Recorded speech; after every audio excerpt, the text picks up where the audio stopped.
Month वाला visa होता क्या है? 3 मंथ के आप लोग पासपोर्ट देते थे, आपका वीज़ा लग जाता था। लेकिन इस दफ़ा दोस्तों उन्होंने बात करेंगे 3 मंथ उम्रा वीज़ा के हवाले से। 3 मंथ उम्रा वीज़ा अप्रूवल इसीलिए ले रहे हैं कि खुदा ना खास्ता आपकी फैमिली ओवरसी हो जाती है तो उसका नुकसान आपको उठाना पड़े। जो इकामा है वो वैलिड होना ज़रूरी नहीं है। अगर आपका इकामा एक्सपायर है, मतलब आपने अस्सलाम वालेकुम गाइस, कैसे आप? उम्मीद करता हूँ सब खैरियत से होंगे। सबसे पहले तो ज़ुल्फ़ा की ज़ात पे दुरूद सलाम सल्लल्लाहु अलैहि वसल्लम।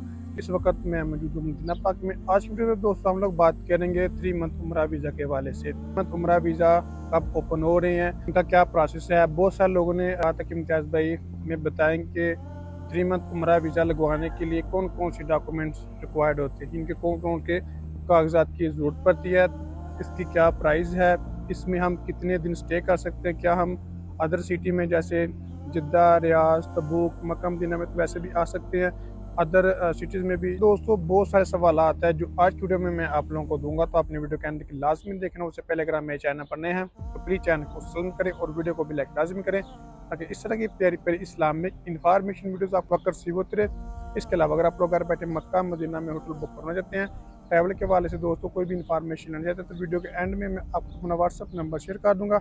हम उससे व्हाट्सएप पर रब्ता करके घर बैठे होटल बुक करवा सकते हैं। जज़ाकल्लाह। सबसे पहले दोस्तों हम लोग बात करेंगे 3 मंथ वाला वीज़ा होता क्या है। 3 मंथ वाला वीज़ा असल में दोस्तों जो आपका उम्रा वीज़ा होता है, जिसके ऊपर हमारे हुजाज कराम, हमारे उम्रा ज़ायरीन 20-21 दिन के लिए, 28 दिन के लिए पैकेज भी आता है। वैसे तो आप लोग 20-21 दिन के लिए पाकिस्तान, इंडिया, बांग्लादेश या अदर कंट्री से मतलब कोई 15 दिन का, 21 दिन का, 22 दिन का, 28 दिन का पैकेज लेके आता है। असल में दोस्तों यही आपका उम्रा वीज़ा 3 मंथ वाला वीज़ा होता है, जिसके ऊपर आप यहाँ पर ज़्यादा दिन भी स्टे कर सकते हैं। मतलब कि आपके कोई रिश्तेदार है, कोई बहन भाई है, आपके वालिद साहब हैं, तो आप उनके पास भी जा सकते हैं। अब इनको लगवाने के लिए कौन कौन से डॉक्यूमेंट्स रिक्वायर्ड हैं, जो इस साल सऊदी गवर्नमेंट ने पॉलिसी सख्त की है। इस मरतबा 200 सऊदी गवर्नमेंट ने, यानी कि मिनिस्ट्री ऑफ हज एंड उमरा ने 3 मंथ उम्रा वीज़ा के लिए कवानीन बहुत ज़्यादा सख्त कर दी हैं। पहले तो ये था कि आप लोग पासपोर्ट देते थे, आपका वीज़ा लग जाता था।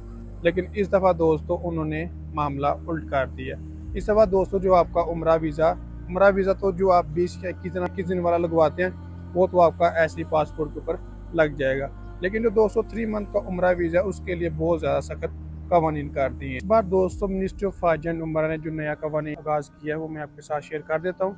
उन्होंने इस दफ़ा ये कहा कि जिस बंदे ने भी मतलब अपनी फैमिली को बुलवाना है, जैसे मैंने अपने बीवी बच्चों को या माँ बाप को बुलवाना है, तो मुझे अपना इकामा देना होगा।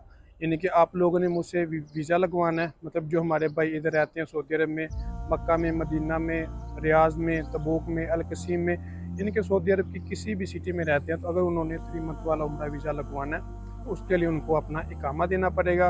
इकामे के बाद आपका वीज़ा लगेगा। उसके बाद प्रोसेस क्या होगा कि आपकी जो अबशर आईडी है वो एक्टिव होनी चाहिए। आपका जो इकामा है वो वैलिड होना ज़रूरी नहीं है। 3 मंथ उम्रा वीज़ा के लिए दोस्तों आपका जो इकामा है वो वैलिड होना ज़रूरी नहीं है। अगर आपका इकामा एक्सपायर है, मतलब आपने रिन्यू तजदीद नहीं करवाया, कोई मसला नहीं है। सिर्फ आपकी जो अबशर की आईडी है वो एक्टिव होनी चाहिए। आपको अबशर का पासवर्ड याद होना चाहिए, यानी कि आपकी अबशर की जो आईडी ना वो ओपन होनी चाहिए। उसके बाद क्या होगा कि जब आप अपना इकामा देंगे, आप किसी से या मुझसे 3 मंथ का उम्रा वीज़ा लगवाएंगे, तो हम आपकी अबशर की आईडी के ऊपर एक रिक्वेस्ट भेजेंगे। उसको आप एक्सेप्ट करेंगे, कबूल करेंगे, उसका स्क्रीनशॉट लेके या उसका जो पीडीएफ होता है वो हमें भेजेंगे। उसके बाद हम आपका 3 मंथ का उम्रा वीज़ा लगा के देंगे। इसका अभी क्या फ़ायदा है और क्या नुकसान है, ये भी मैं आप लोगों को बता देता हूँ। सबसे पहले दोस्तों इसका सबसे बड़ा फ़ायदा ये कि इस तरह आप भी सेफ़ रहेंगे, जो आपकी फैमिली है वो भी सेफ़ रहेगी। यानी कि सऊदी गवर्नमेंट को, मिनिस्ट्री ऑफ हज एंड उमरा को पता होगा कि आपकी फैमिली ने कब इन किया और कब चेकआउट किया है। इसका नुकसान दोस्तों ये होगा कि आपके अबशर की आईडी के ऊपर, आपके इकामे के ऊपर वीज़ा इसलिए लगवा रहे हैं, अप्रूवल इसीलिए ले रहे हैं कि खुदा ना खास्ता आपकी फैमिली ओवरसी हो जाती है तो उसका नुकसान आपको उठाना पड़ेगा। यानी कल को कोई भी मामला होता है आपकी फैमिली के साथ, आपके साथ, तो उसके ऊपर आपकी सऊदी गवर्नमेंट जो होती है, यहाँ की जो भी वज़ारत हज होती है, वो आपके ऊपर कार्रवाई कर सकती है। क्योंकि यहाँ पर हमारे अक्सर उम्रा ज़ायरीन आते हैं 3 मंथ के वीज़ा पे, तो वो वापस नहीं जाते।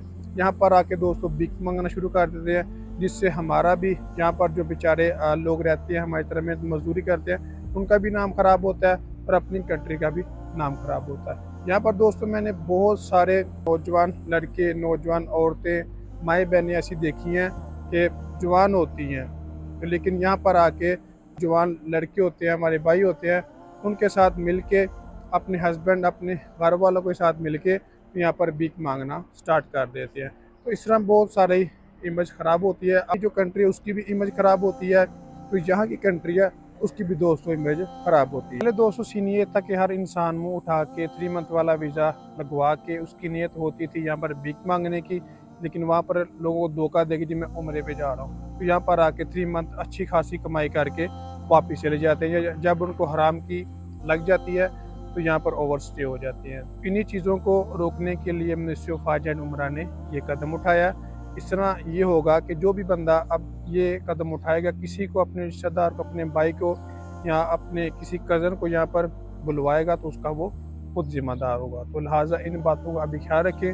अभी बहुत ही ज़्यादा दोस्त इसमें सख्ती कर दी। हाँ, जो फैमिली वाले हैं, जो मतलब जिनके अभी बच्चे हैं पाकिस्तान में, अभी छुट्टियाँ भी जैसे हो रही हैं, तो वो उनको बुलवाएं, उनके लिए कोई इशू नहीं है और वो किसी भी सिटी में रख सकते हैं।